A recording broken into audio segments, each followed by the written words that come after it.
Welcome to Canada's podcast.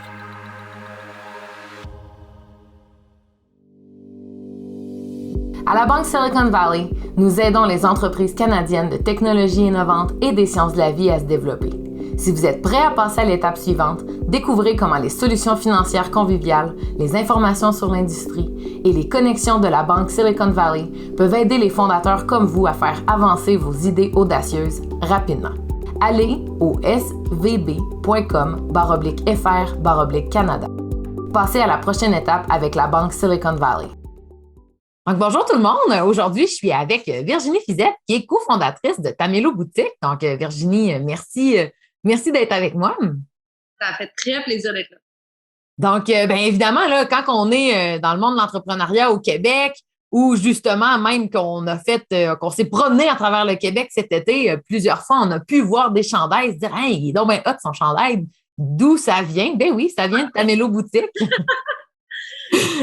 c'est la meilleure chose que je peux entendre parce que justement, avec la pandémie, tout ça, des fois, ça a été difficile de voir du monde porter nos chandails dans la rue, mais quand on les voit, là, moi, j'ai goût d'aller leur parler, puis tout, j'ai l'air bizarre, mais je leur dis, c'est mon chandail! Ben oui, ben tu fais bien d'aller leur parler, puis, tu sais, explique-nous, là, tu sais, on aime ça, là, savoir comment que les entreprises ont été créées. Fait que vous, là, raconte-moi votre histoire, là, comment tu es devenu entrepreneur? Oui, on n'était pas du tout destiné à ça. En fait, c'est principalement mes deux collègues, donc ma sœur et ma meilleure amie, qui sont respectivement Mélodie et Tamara. Eux autres ont toujours eu en tête de se partir en business. Moi, j'étais ailleurs, je travaillais dans un centre d'art à Montréal, puis j'étais pas du tout dans l'aspect entrepreneurial. Puis mais on avait toujours en commun de parler de culture, puis de parler de ce qui nous avait touché dans notre enfance. Fait que, on avait des points communs dans la nostalgie, tout ça. Puis, à un moment donné, on s'est mis à voir passer beaucoup de chandails qui représentaient nos idoles de jeunesse, mais c'était tout le temps des trucs américains, anglophones, qui étaient comme pas nécessairement nous, ce qu'on écoutait quand on était jeunes, ou ce que nos parents nous ont fait écouter. Surtout ma sœur et moi, là, c'était super québécois, tout ça. Puis, on s'est dit, mais tu sais, pourquoi on n'est pas capable de trouver un chandail des bébés, un chandail de Céline dans le temps d'Incognito? Pourquoi on n'est pas, tu sais, comme, on va passer des affaires de nostalgie, mais c'est tout le temps comme le marché américain, tu sais. Pourquoi on le fait pas ici? Puis, ça tombe bien parce que ma meilleure amie, c'est une artiste qui fait des illustrations super belles. Fait que ma sœur, il a demandé de commencer à créer des illustrations de même. On est parti de rien, là, mais vraiment de rien. On est arrivé comme avec Tamara avait dessiné sur des feuilles de papier. Tu sais, maintenant on fait tout sur l'ordinateur. Elle est arrivée avec des feuilles de papier là-bas chez l'imprimeur en lui demandant bon ben qu'est-ce qu'on fait pour faire les chandails avec ça. Tu sais. On avait comme aucune expertise dans le domaine du vêtement, mais tu sais pour nous le vêtement c'était comme juste une façon de partager ce qu'on avait le goût de partager. Tu sais, c'était pas nécessairement qu'on voulait aller dans la mode, mais c'est ça. Puis là finalement, on a sorti une petite collection de 5 modèles. Puis au départ, c'était une petite boutique Etsy. Ça s'est fait par du bouche à oreille. Puis on en vendait un petit peu. Puis là, tout d'un coup, on dirait que le milieu artistique québécois a comme découvert nos produits. Puis on a eu plein de belles visibilités, premièrement gratuites, là, si on capotait, tu sais, des articles dans les journaux, dans les magazines. Puis des artistes qui nous contactaient pour avoir nos chandails. Puis nous, c'est la meilleure visibilité. Tu sais, c'est surtout dans ce temps-là, tu sais, ça fait 4 ans de ça. Les influenceurs, ça commençait sur Instagram puis tout ça, mais c'était surtout, tu sais, les vedettes qu'on voyait à la télé qui étaient comme nos influenceurs dans ce temps-là. Fait qu'on s'est mis à envoyer ça, puis on a eu plein de belles pubs à cause de ça, puis depuis ce temps-là, ça n'a jamais arrêté. Puis on va y aller un peu là-dessus, là. Tu sais, ouais. Potin, là, ça ressemble à quoi travailler avec le monde des artistes au Québec?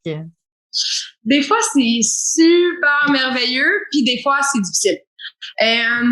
C'est que on dirait qu'on est tellement un petit marché que des fois, parce que nous, on est dans la nostalgie, OK?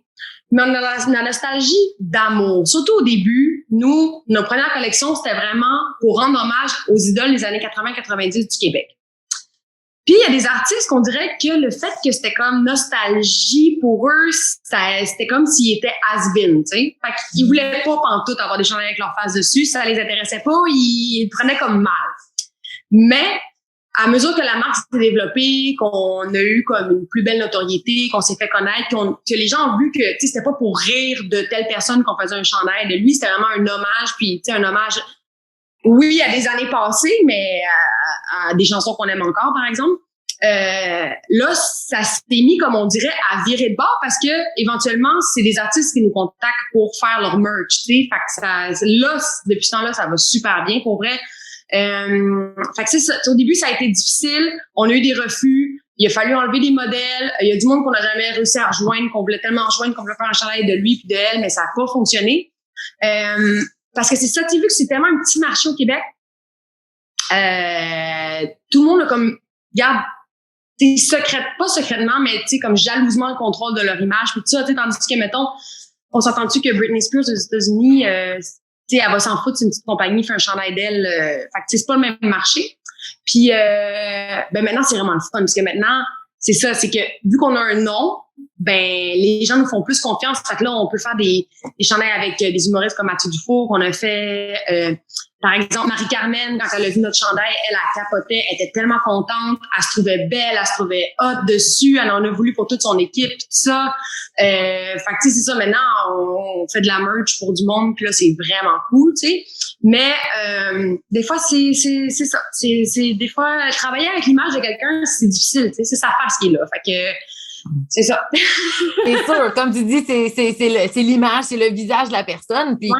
Je pense que ce que j'entends dans ce que tu partages, c'est que, tu sais, quand on démarre une entreprise, ben, faut toujours qu'on construise notre crédibilité. Puis vous, la manière de la construire auprès des gens qui sont quand même des partenaires, tu sais, comme tu dis, c'est leur visage, c'est leur image de marque. Ben, tu sais, ça a été d'expliquer puis de faire valoir vraiment le pourquoi.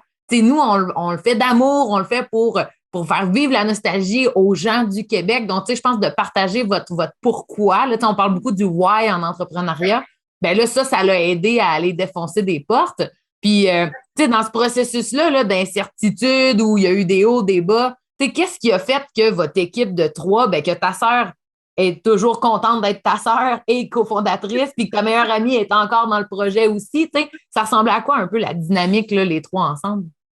Ben, je dirais qu'à cette époque-là, c'était l'époque la plus difficile. Maintenant, ça va beaucoup mieux. Premièrement, parce que on savait pas où ça s'en allait. Tu sais, quand tu débutes une entreprise, t'as aucune certitude, là. Fait on sait pas si ça va continuer de bien marcher, on sait pas si... On connaissait rien en plus en entrepreneuriat, fait qu'on a eu beaucoup de difficultés, tu sais, par exemple, avec le site web, avec la comptabilité. Tu sais, il y a rien qui marchait bien, il y a rien qui roulait. Puis c'est ça, il y avait beaucoup de friction, là. À ce moment-là, là, je dirais que ma sœur était pas contente d'être ma sœur, ma meilleure amie. On s'est dit qu'on lâchait une couple de fois, là, pour vrai. Puis en plus les 3, on était comme à temps partiel là-dedans. Tu sais, fait on se gardait toujours une porte de sortie d'un coup que ça marche plus pantoute tout ça. Puis en même temps, c'est parce que les 3 on aimait ça, mais les 3 on était comme interdépendantes l'une de l'autre parce que moi je sais pas dessiner, là, fait que j'ai besoin de Tamara. Puis moi je suis d'une nature pas assez combative pour prendre la place à Mélodie qui est comme beaucoup plus avec les fournisseurs tout ça, mais de la pression. Fait en tout cas. Mais ouais, ça a été l'époque la plus difficile, là, le début, parce que justement, on avait des refus. On n'était pas certaine non plus de ce qu'on avait le droit de faire, de ce qu'on pouvait faire, de comment ça allait être reçu. À chaque collection, là, on shakeait, là, tu sais, chez nous pour savoir, le monde va-tu aimer ça? Est-ce que la prochaine collection, on va avoir un public pour ça ou c'était juste comme, c'est un one-shot deal puis on a eu des ventes au début, mais, fait que je te dis, là, ça a été une époque vraiment difficile jusqu'à temps que on décide les 3, OK, on y va, on continue, on se lance là-dedans, on s'investit, puis au pire, si ça marche pas, ben on lâchera à ce moment-là, mais on va au moins essayer d'aller jusqu'au bout de cette idée-là. Puis là, depuis ce temps-là, ça va bien. Ouais. Mais comment qu'on a fait pour ajuster tout ça? Je te dirais qu'on a lâché une couple de fois, qu'on est revenu, jusqu'à temps qu'on se dise, bon, ben les 3, on revient tout le temps, fait qu'on aime ça. Fait que depuis 2 ans, là, je te dirais que là, ça va bien. L'équipe de la Banque Silicon Valley au Canada peut vous aider à faire avancer vos idées audacieuses rapidement, en apportant une expertise mondiale aux fondateurs, investisseurs et innovateurs. Visitez svb.com/fr/Canada pour en savoir plus. Toi, qu'est-ce que tu as vu que tu as eu besoin de développer? On parle beaucoup de compétences entrepreneuriales, de comment qu'on se sent. Là, je sens que tu as eu besoin de développer beaucoup de choses aussi, toi, personnellement, pour que ça fonctionne avec ton équipe. Comment tu t'es vu grandir par rapport à ça? Moi, la chose la plus difficile pour moi, c'est d'être de pas jouer au petit boss, comme ils me disent souvent, mes collègues. Mais c'est parce que moi, j'arrivais aussi, tu sais, mon parcours faisait en sorte que j'arrivais de diriger un endroit qui était un centre d'art. Puis j'avais comme la culture de cette place-là, avec les exigences de cette place-là, avec le bagage qui venait avec, puis tout ça. Fait que mes exigences, comme côté discipline, puis deadline, puis tout ça, ils étaient comme très élevés. Puis là, j'arrivais dans une nouvelle, tu sais, avec 2 nouvelles personnes que c'était mes sœurs, ma sœur, ma meilleure amie, c'était vraiment difficile. Puis moi, dans ce temps-là, tu sais, je pognais les nerfs souvent pour des niaiseries que, tu sais, t'as pas fait ça encore, t'as pas fait ça comme il faut, fallait que ça soit fait à ma manière, dans le temps que je le dis, puis tout ça. Ils vont dire que je le fais encore des fois, là, mais tu sais, en même temps, ça apporte un positif dans certains aspects, là. En tout cas, ils te le diront, mais mais non, moi, c'est vraiment de me concentrer sur mes affaires, de laisser les 2 autres un peu, parce que là, on est comme égal dans cette entreprise-là, tu sais, je suis pas la boss de personne. Fait que moi, ça a été de reprendre cette place-là, puis de me concentrer sur mes départements à moi, sans tout le temps être en train d'empiéter sur les autres. J'y travaille encore. Je pense que justement, c'est un peu le défi de toute entreprise où on a des gens qui sont à part égale dans l'entreprise, c'est que ça doit être en constante conversation, dynamique, quel rôle que je prends versus quel autre rôle que je laisse. Donc c'est quand même une dynamique qui est connue là, dans les entreprises où il y a plusieurs cofondateurs qui sont au même niveau. Puis toi, là, tu vois ça comment, là, ta vie, là, dans les prochains, mettons, 5 ans, les prochaines 5 années, là? Qu'est-ce que tu vois? Qu'est-ce que tu vois pour toi, pour ta business? Comment tu vois ça aller, là? Oui, ben c'est sûr que je me rends compte que moi, je pense pas pouvoir retourner à un emploi où, justement, je serais pas entrepreneur, puis je serais pas partie de l'équipe de direction, mettons, parce que j'aime vraiment ça, construire quelque chose. Ça, je m'en suis rendu compte. Fait que pour la business Tamélo, c'est sûr qu'on veut développer, on aimerait ça atteindre d'autres marchés, s'ouvrir à un marché anglophone. On le fait de plus en plus, mais c'est difficile. On aimerait ça. Tu sais, c'est sûr là, on voit la possibilité de prendre l'expansion, mais il va falloir éventuellement, ça c'est mon autre défi, apprendre à déléguer, donc à engager des gens pour faire certaines tâches. Puis ça, c'est pas chose faite pour moi. Là, fait que ça serait si on veut grandir, maintenant on se rend compte qu'on a besoin d'engager des gens. On serait rendu à cette étape-là, mais tu sais, c'est difficile. Puis je sais pas si ça va rester dans l'industrie du vêtement. Tu sais, c'est sûr qu'on peut toujours garder Tamélo, c'est comme notre bébé, c'est ce qu'on a fondé, puis c'est ce qui nous a parti en tant qu'entrepreneur. Mais peut-être qu'éventuellement, si je réussis à déléguer justement certaines tâches, je me verrais partir comme complètement un autre projet avec les mêmes filles, c'est sûr, parce que je vois que ça marche bien. Mais ça peut être, tu sais, dans n'importe quel domaine, mais j'aime ça, moi, je me rends compte que j'aime monter des projets, tu sais, de zéro jusqu'à l'infini. Ben, c'est un peu ça, c'est l'entrepreneuriat, c'est l'infini, donc il y a vraiment plein de possibilités. Puis je pense que de ce que j'entends, c'est la découverte des bonnes cofondatrices, la bonne équipe, là, d'apprendre à déléguer parce que, tu sais, au fond de toi, là, t'as la piqûre, puis là, tu te dis, ben, je sais que ça sera pas mon dernier projet. Donc là, c'est de voir encore qu'est-ce qu'on va faire par la suite. Maintenant que ça fait 4 ans que là, votre entreprise, ça roule, il y a une belle communauté autour de vous. Donc, donc c'est de voir là, qu'est-ce qui s'en vient pour vous. Mais là, de ce que je comprends, c'est pas encore défini, autre que on sait que ça s'en vient. Ouais, mais c'est parce que, tu sais, en même temps, on veut jamais, tu sais, comme s'asseoir sur nos lauriers, puis on veut pas tourner en rond non plus avec Tamélo. C'est notre grande crainte, là, c'est de pas se renouveler. Ça, c'est comme, j'imagine que plusieurs entrepreneurs, c'est comme ça aussi, là, mais c'est vraiment, c'est ça. Fait qu'on est passionné comme d'offrir toujours quelque chose de nouveau à notre communauté. Puis justement, on a une belle communauté, mais en même temps, je voudrais jamais la laisser tomber non plus parce que c'est comme ça qu'on a bâti. Puis je sais qu'il y a des gens qui sont tellement attachés à la marque. Moi-même, je suis attachée à la marque. Puis je pense qu'on a encore plein de choses à dire avec Tamélo, plein de choses à créer. Mais, tu sais, ça veut pas dire que maintenant, on pourrait pas, tu sais, là, on est 3. C'est sûr que là, on fait tout, là. Mais ça veut pas dire que maintenant, on pourrait pas, justement, tu sais, avoir une vraie structure d'entreprise où, nous, on pourrait être à la direction puis avoir des gens qui font le reste des tâches pour nous. Puis là, ça nous permettrait de partir un autre projet. Mais je pense que ce serait toujours dans l'esprit créatif. Puis, ouais, c'est vraiment là-dedans qu'on a du fun. Super. Puis peut-être une dernière question là, avant qu'on se laisse. une journée dans ta vie, ça ressemble à quoi? Est-ce que tu es quelqu'un de structuré? Est-ce que tu as une routine? Tu sais, qu'est-ce qui fait que tu es capable de passer à travers les hauts et les bas de l'entrepreneuriat? Moi, personnellement, je pense que je suis assez disciplinée puis j'ai une routine. Tu sais, si je me lève le matin, la chose la plus importante, selon moi, c'est dans ma charge de travail, ce que je considère le plus important, c'est le service à la clientèle. Fait que dernière chose que je fais avant de me coucher, puis première chose que je fais avant quand je me lève, c'est prendre les messages. Je sais que c'est peut-être pas comme sain, là, parce que je mêle beaucoup ma vie privée avec ma vie au travail, mais en même temps, pour moi, ça fait juste un, puis j'aime ça comme ça. Tu sais, c'est pas, ça me pose pas de problème. Là, pour l'instant, j'ai pas d'enfant, puis fait que, tu sais, j'ai du temps à mettre là-dedans. Fait que c'est sûr, moi, je prends mes messages, je réponds à tous les clients le matin. Après ça, je m'entraîne. Puis après ça, je viens au bureau, puis là, la journée à part, puis c'est, je te dirais que ma journée, c'est vraiment 80% de répondre aux messages, que ce soit des demandes de vedettes qui veulent un chandail pour leur show, que ce soit pour le club des petits déjeuners pour lequel on a fait des chandails l'autre jour, ou que ce soit des clients qui ont un problème parce que son chandail, il y a une tache dessus. C'est ça, c'est tout moi qui réponds à ça. Fait que 80% de mon temps, c'est vraiment répondre aux messages. Puis après ça, le 20% qui reste, c'est la gestion de l'entrepôt, des commandes, des expéditions, puis jusqu'à temps qu'il fasse noir dehors. Ces temps-ci, ça arrive vite en plus. Mais c'est ça. C'est pas... À la fois, c'est routinier, mais en même temps, ce qui est le fun, c'est que quand tu ouvres un message, tu sais jamais ce qui va t'attendre. Fait que des fois, c'est bon. Des fois, il y a un problème. Mais moi, j'aime ça régler les problèmes. Fait que ça ressemble pas mal à ça, mes journées. Là. Puis c'est pas mal du 7 jours sur 7. Je suis pas toujours au bureau 7 jours sur 7, mais vu que je m'occupe des communications, c'est 7 jours sur 7. Mais j'aime ça. Bon, ben, tant que tu as le plaisir dans tout ça, on l'entend que tu as le plaisir de répondre aux gens puis d'être connecté avec la communauté. Puis je pense que là, je me gâte, là, une dernière question. Une dernière question pour toi, dans le fond, là. Je suis en train de la perdre, ma question. Non.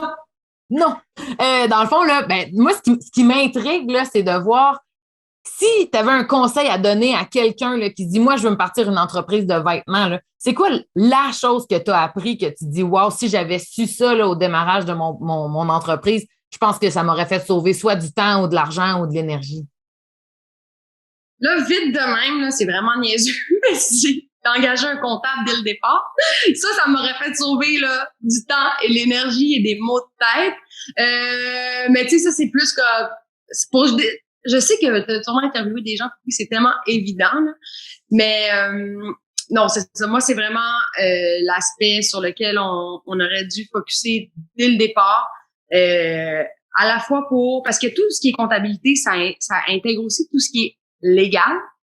Parce que, tu sais, il y a plein d'aspects où est-ce que maintenant, j'ai un comptable qui nous conseille plein d'affaires, puis avoir su ça avant, là, on aurait tellement fait les choses autrement, puis on se serait incorporé avant, on aurait fait ça avant, puis tu sais, c'est ça. Mais ça serait vraiment la chose à faire. Puis, trouver des bons partenaires. Moi, c'est ça. Je pense qu'aucune des trois, on aurait fait ça tout seul. Puis, moi, je me verrais pas partir en business tout seul. Peut-être qu'il y en a qui sont capables, qui peuvent le faire, puis tout ça, mais c'est tellement le fun de pouvoir s'appuyer sur du monde quand t'as un problème ou même quand ça va bien. Là, mais moi, c'est mon équipe.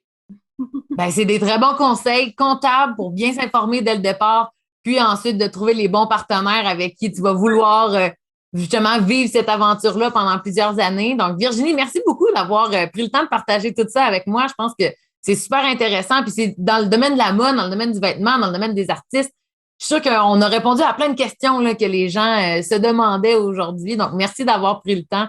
Puis, on invite les gens à vous suivre sur les médias sociaux, Facebook, Instagram, votre site web. Donc, s'il y a une manière que les gens aimeraient contacter, justement, t'aimes ça parler aux gens, s'ils veulent te contacter ou ont des questions, c'est quoi la meilleure manière de le faire? Mais je dirais que Instagram, Facebook, je réponds presque instantanément. Mais tu sais, si c'est quelque chose par rapport à un problème plus sérieux ou une soumission, whatever, c'est sur info@commercialtameloboutique.com. Le courriel, c'est le mieux. Mais c'est moi partout, sur toutes les plateformes, qui répond toujours, peu importe. Puis, c'est vraiment important pour nous de répondre rapidement. Fait que peu importe où vous m'écrivez, on vous a la bonne réponse. Super. Ben, merci beaucoup, Virginie. Ça fait plaisir. L'équipe de la Banque Silicon Valley au Canada peut vous aider à franchir votre prochain jalon. Apprenez-en davantage sur la banque qui a 40 ans d'expérience mondiale dans le soutien aux entreprises financées par le capital de risque et à leurs investisseurs dans le domaine technologique et des sciences de la vie. Nous sommes au Canada pour aider les principaux innovateurs à franchir le prochain jalon plus rapidement. Visitez svb.com/fr/Canada. La Banque Silicon Valley, vous aider à faire avancer vos idées audacieuses rapidement.